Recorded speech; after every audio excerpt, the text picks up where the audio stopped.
मैं आप लोगों को ये कहना चाहूंगी कि आजादी के बाद काफी लंबे समय तक केंद्र में व देश के अधिकांश राज्यों में भी ज्यादातर सत्ता जहां कांग्रेस पार्टी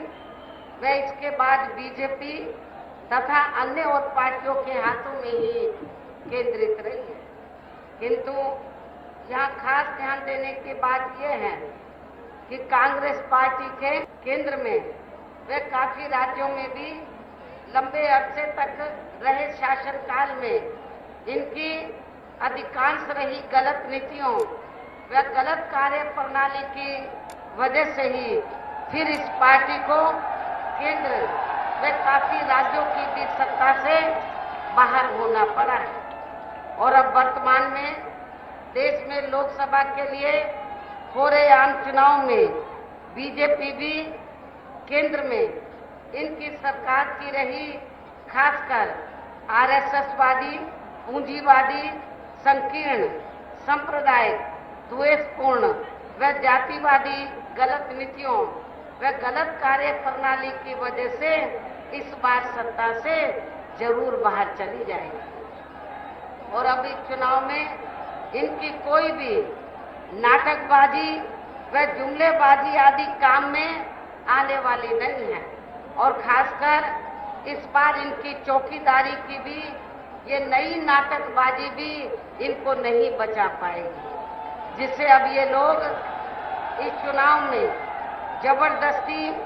देश में आम जन हिस्से जोड़कर इसको अपने राजनीतिक लाभ के लिए भुनाने में लगे हैं, जिसमें इनको किसी भी कीमत पर कामयाबी मिलने वाली नहीं है। चाहे इस चुनाव में इनके सभी छोटे बड़े चौकीदार भी मिलकर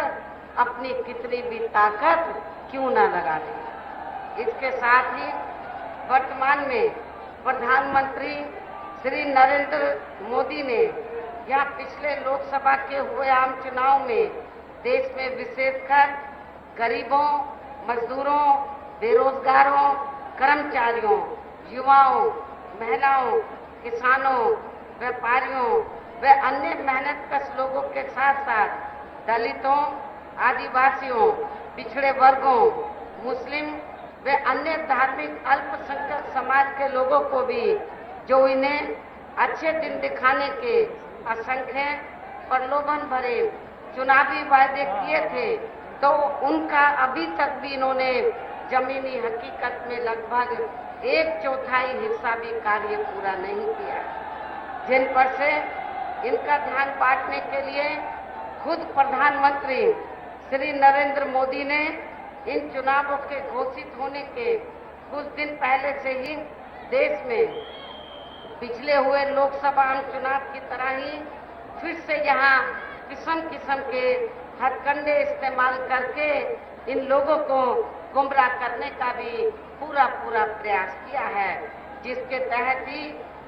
ये पूरे देश में ये चुनाव घोषित होने के लगभग 2-3 महीने पहले से ही अपनी सरकार की जबरदस्ती की असंख्य हवाई घोषणाएं व खोखले शिलान्यास एवं अधपच्चे कार्यों का ही उद्घाटन आदि करने में ही ज्यादातर लगे रहे हैं। लेकिन इस संदर्भ में यहाँ मैं ये भी कहना चाहूंगी कि यदि इन कार्यों के मामलों में इनकी पार्टी व सरकार तथा खुद प्रधानमंत्री श्री नरेंद्र मोदी भी वास्तव में सही, ईमानदार व गंभीर होते, तो अब इन्होंने चुनाव के नजदीक जो भी यहाँ जबरदस्ती के शिलान्यास व घोषणाएं आदि की हैं, तो फिर इनको अपने ये सभी कार्य यहाँ चुनाव घोषित होने से बहुत पहले ही काफी हद तक पूरे कर लेने चाहिए थे, किंतु ऐसा इन्होंने नहीं किया, बल्कि इसके स्थान पर इनका ज्यादातर समय व ताकत भी यहाँ इनके खास चहेते व बड़े बड़े पूंजीपतियों व धन्ना सेठों को ही और भी ज्यादा मालामाल व धनवान आदि बनाने में ही लगा रहा है। इसके साथ ही इन्हें हर स्तर पर बचाने के लिए इनकी पूरी चौकीदारी करने पर ही लगा रहा है, जबकि यहाँ देश के किसान तो इस सरकार में शुरू से ही अपनी विभिन्न समस्याओं को लेकर काफी ज्यादा दुखी रहे हैं और अभी भी हैं। और खासकर उत्तर प्रदेश में तो यहाँ बीजेपी की सरकार ने अपने छोड़े गए आवारा जानवरों व पशुओं के जरिए इनको और भी ज्यादा बर्बाद करके रख दिया है। इसके साथ ही यहाँ किसानों के गन्ना सहित अन्य और फसलों का भी बकाया पड़ा व इनकी कर्ज माफी का मामला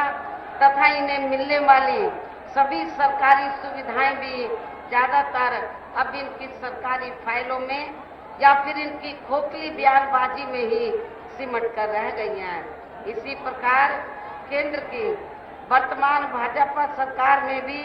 पूर्व की कांग्रेसी सरकार की तरह ही इनकी खासकर जातिवादी हीन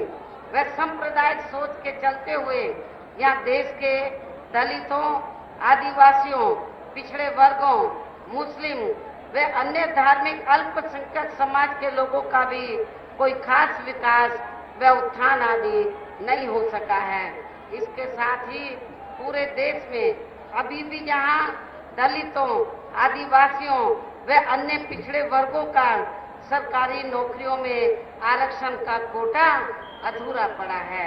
इनका पदोन्नति में आरक्षण अभी भी यहाँ प्रभावहीन ही बना हुआ है। और इतना ही नहीं बल्कि केंद्र व राज्यों में भी पहले कांग्रेस की सरकार में और अब बीजेपी की सरकार में भी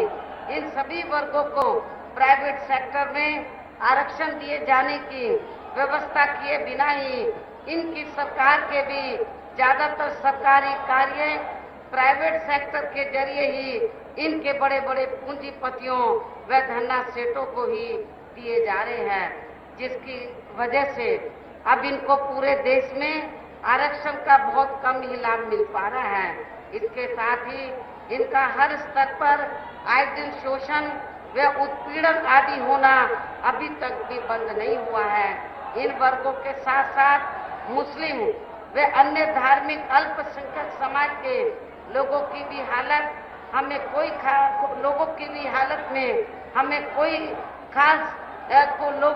कोई खास सुधार होता हुआ नजर नहीं आ रहा है, जिसका काफी कुछ खुलासा सच्चर कमेटी की रिपोर्ट में भी किया गया है। और वर्तमान में केंद्र व अधिकांश राज्यों में भी बीजेपी व आरएसएस की सरकारों के चलते हुए अब इनका विकास व उत्थान होना भी लगभग बंदशाई हो गया है। और इन पर हर स्तर पर आए दिन हो रही जुल्म जाति भी यह काफी ज्यादा चरम सीमा पर पहुंच चुकी है। इनके अलावा देश में अपर कास्ट समाज में से विशेषकर यहाँ गरीब लोगों की भी